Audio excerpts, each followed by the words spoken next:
Shalom, shalom. You are listening to the voice of Brother Judah, and Shabbat shalom to the elect. Today's lesson will be about our beloved brother Shaul, or who you know as Paul, versus the religion of Christianity, because a lot of Christians love to run to Paul's writings when they don't really have the proper understanding of what Paul is discussing in his epistles. So, with that being said, we are going to start off in Romans chapter 2, verse 29. And it reads, "But he is a Jew, which is one inwardly, and circumcision is that of the heart, in the spirit, and not in the letter, whose praise is not of men, but of God." So you will have some individuals who love to run to this scripture and say the physical circumcision of the Hebrew Israelites or the Jews is not necessary anymore because Paul said circumcision is of the heart. But what Paul was really talking about was Deuteronomy chapter 10, verse 16. So with that being said, let's jump back to the Torah. So now we are in Deuteronomy chapter 10, and we're going to start at verse 15.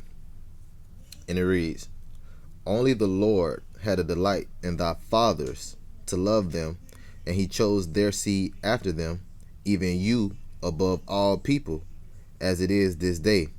And then verse 16, this is what Paul is talking about. "Circumcise therefore the foreskin of your heart, and be no more stiff-necked."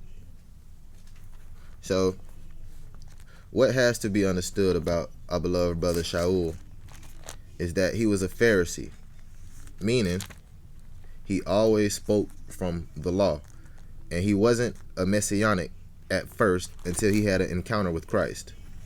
So, with that being said, let's go to 2 Peter chapter 3, and we're going to read verse 15 and 16, because Peter is going to go on account for our beloved brother Shaul. Really, we're going to read verse 15 through 17.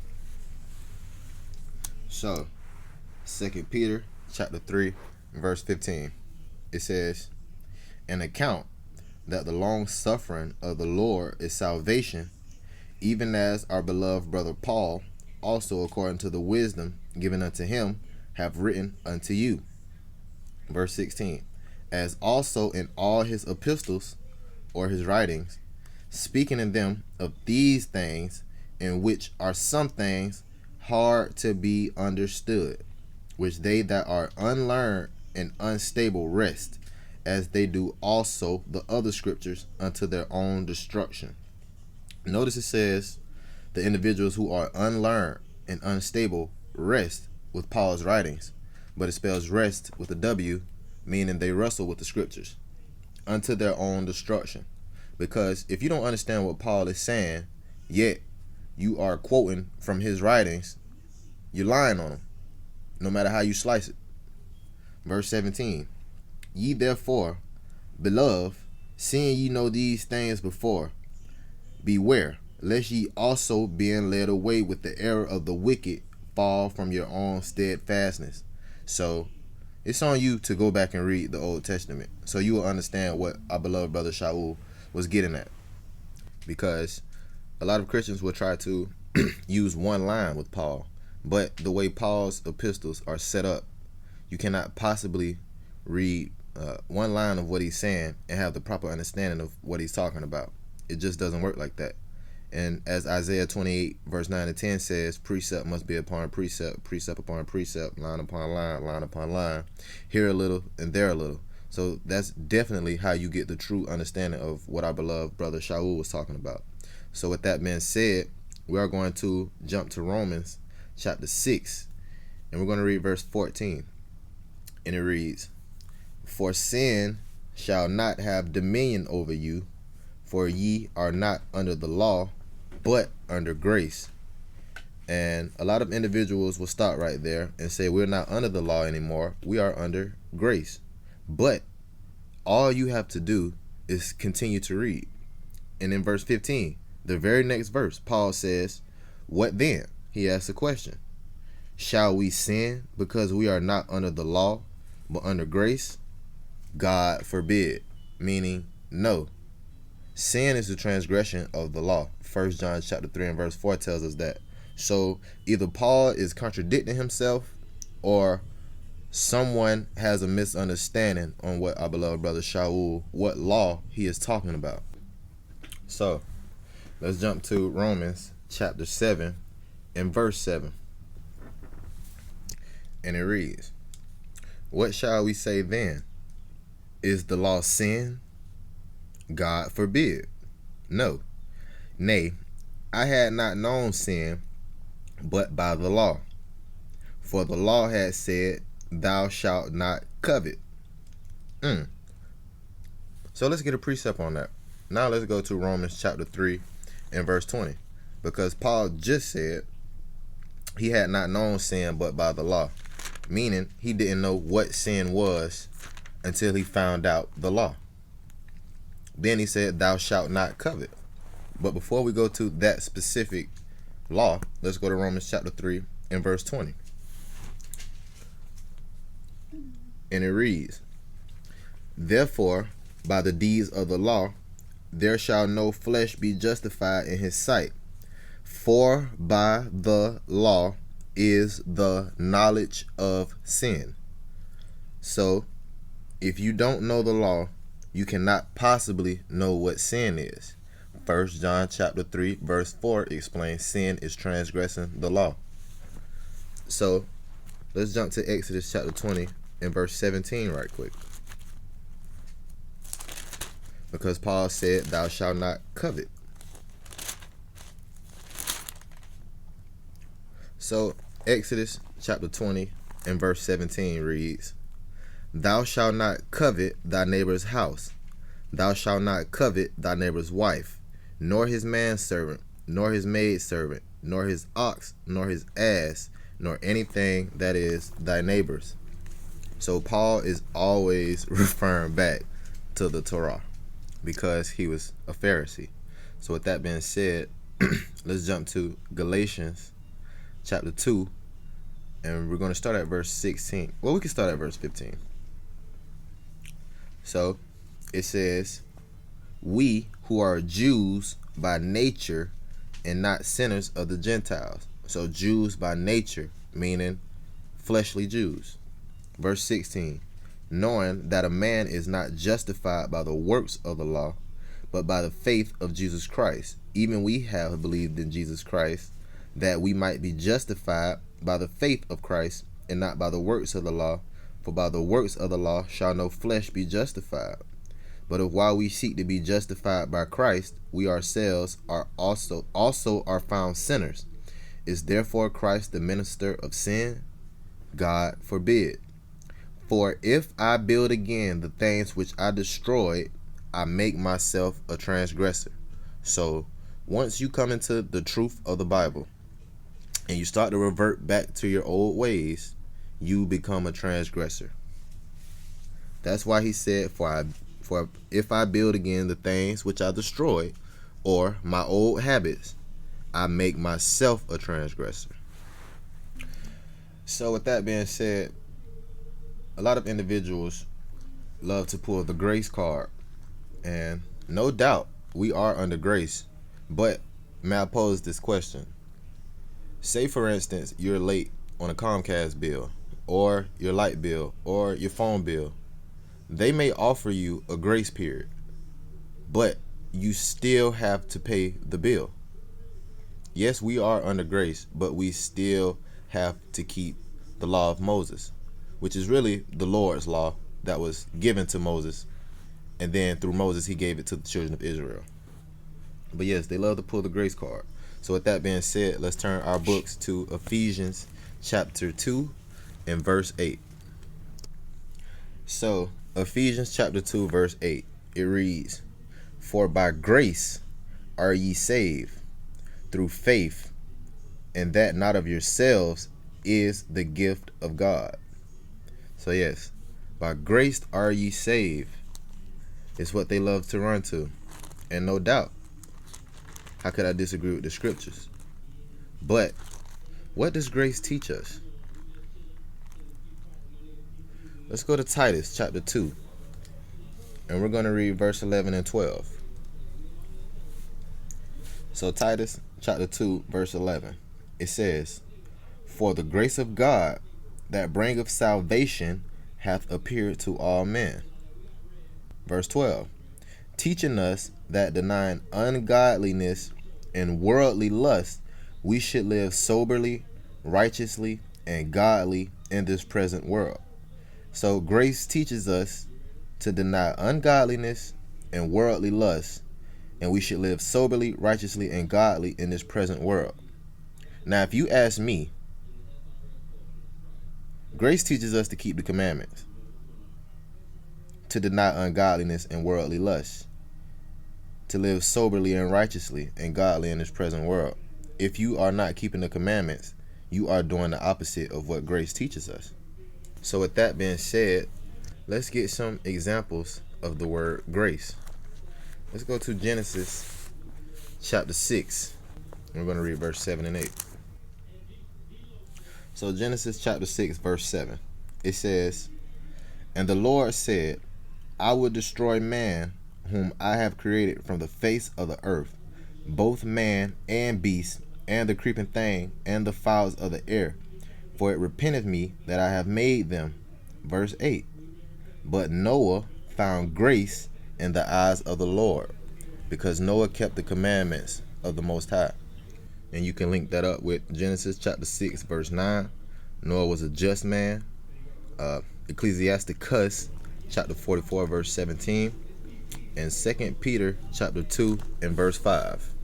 So now let's get another example of grace. Let's turn to Genesis chapter 19 and verse 19. And it reads, well, I'll start at verse 18. And it says, "And Lot said unto them, Oh, not so, my Lord." So it's talking about Lot. I just wanted to contextualize it. Verse 19. Behold now, thy servant hath found grace in thy sight, and thou hast magnified thy mercy, which thou hast showed unto me in saving my life. And I cannot escape to the mountain, lest some evil take me, and I die."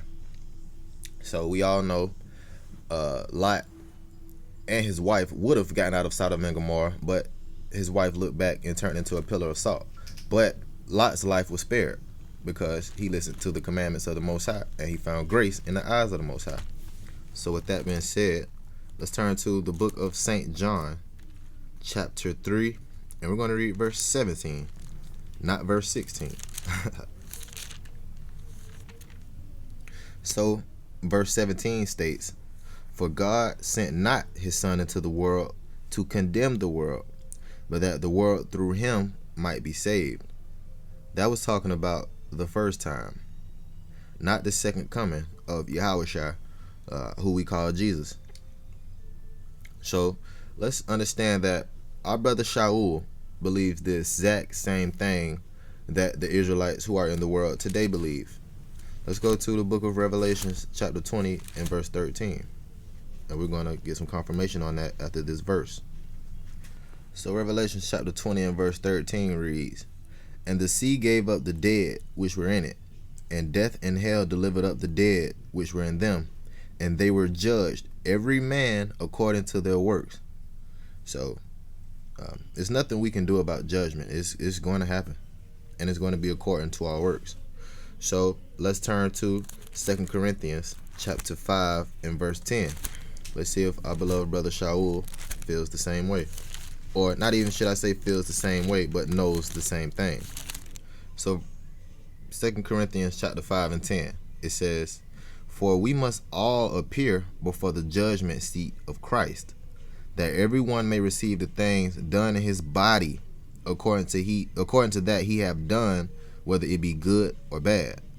So our beloved brother Shaul is saying the same thing that Revelation chapter 20 and verse 13 says. We all have to appear before the Son and get our judgment. So let's turn our books to Galatians chapter 3 and verse 13. So Galatians chapter 3 and verse 13 reads, "Christ hath redeemed us from the curse of the law, being made a curse for us. For it is written, cursed is every one that hangeth on a tree. Notice he said, for it is written. That means it is written somewhere else. Where else could it possibly be written at? I've already explained that Shaul always refers to the Torah. So let's figure this out. Let's jump to Deuteronomy chapter 21 and verse 22 and 23. So Deuteronomy 21 and verse 22 says, and if a man have committed a sin worthy of death, and he be put to death, and thou hang him on a tree. Verse 23, his body shall not remain all night upon the tree, but thou shalt in any wise bury him that day, for he that is hanged is accursed of God, that thy land not be defiled, which the Lord thy God giveth thee for an inheritance. So let's remember that Galatians chapter 3 verse 13 says, Christ hath redeemed us from the curse of the law. Because we all know during the times of slavery, and even still to this day in some places, our people get hanged on a tree, or we're getting hung on trees. So what is Paul talking about when he says Christ has redeemed us from the law? So let's go to the book of Acts, and we're going to go to chapter 5, and we're going to start at verse 29. So Acts chapter 5 and verse 29 says, then Peter and the other apostles answered and said, we ought to obey God rather than men. Verse 30, the God of our fathers raised up Jesus, whom ye slew and hanged on a tree. So that is what Paul is getting at. Now let's jump to Acts chapter 13 and verse 29. Let's get a precept. So Acts chapter 13 and verse 29 says, and when they had fulfilled all that was written of him, they took him down from the tree and laid him in a sepulchre. It's talking about Christ. So let's get one more witness to that. Let's go to 1 Peter chapter 2 and verse 24. So remember, cursed is the man that hang from a tree. Paul says Christ has redeemed us from the tree. From the curse. He took on those curses himself when he got hung on a tree. So 1 Peter chapter 2 and verse 24. It says, who his own self bare our sins in his own body on the tree, that we being dead to sins should live unto righteousness, by whose stripes ye were healed. So for us to continue to live in sin is a total slap in the face of the Hamashiach, or the Messiah. So with that being said, let's go to Romans chapter 3 and verse 25, which reads, it's talking about Yahushua, or Jesus Christ. You can back up a couple verses and get that in this context. But verse 25, it says, whom God hath set forth to be a propitiation through faith in his blood, to declare his righteousness for the remission of sins that are past through the forbearance of God. Notice it says the sins that are past, or your former sins. So once you come into this knowledge, of course, none of us are perfect. A just man will fall 7 times. But if you're matter of fact, let me just get the script. So let's go to Hebrews chapter 10, verse 26.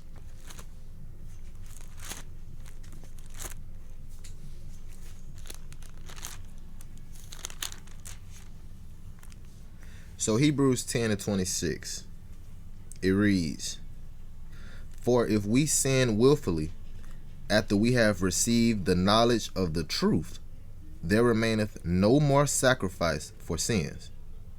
So once you get the knowledge of the truth, once you start to fully understand the Bible in its context and understand what our beloved brother Shaul was talking about, for you to continue to sin and say we're under grace, or we don't have to abide by the law anymore, like 2 Peter chapter 3 verse 15 and 16 said, you're doing that to your own destruction. So with that being said, let's jump to Galatians chapter 5 and verse 13 and 14. And it reads, for brethren, ye have been called unto liberty. Only use not liberty for an occasion to the flesh, but by love serve one another. For all the law is fulfilled in one word, even in this, thou shalt love thy neighbor as thyself. So you will hear individuals in the church of Christianity, because I can't even call them true Christians, because Christ kept the Passover and the Sabbath. They don't keep the Passover and the Sabbath. But in the church of Christianity, they will give you this and say the whole law is fulfilled by that. But what you have to understand is Paul wasn't going to explain the whole law. But if you are loving your neighbor as yourself, you are probably keeping the law, or more than likely keeping the law. But you have to stop and ask, what is loving thy neighbor as thyself? So before we go to the Torah to get that answer, let's go to Romans chapter 13 and verse 8. And it reads, owe no man anything but to love one another, for he that loveth another hath fulfilled the law. Verse 9, for this, thou shalt not commit adultery, thou shalt not kill, thou shalt not steal, thou shalt not bear false witness, thou shalt not covet. And if there be any other commandment, it is briefly comprehended in this saying, namely, thou shalt love thy neighbor as thyself. That is what Paul is getting at. Adultery, sleeping with another man's wife, killing another man, stealing from your brother. Thou shalt not bear false witness, lying on your brother. Thou shalt not covet, want the things that your brother owns. That's what Paul is saying in Galatians chapter 5 and verse 13. Verse 10 reads, love worketh no ill to his neighbor, therefore love is the fulfilling of the law. That's what Paul means when he says to love thy neighbor as thou love thyself, is basically fulfilling the law. All those things, including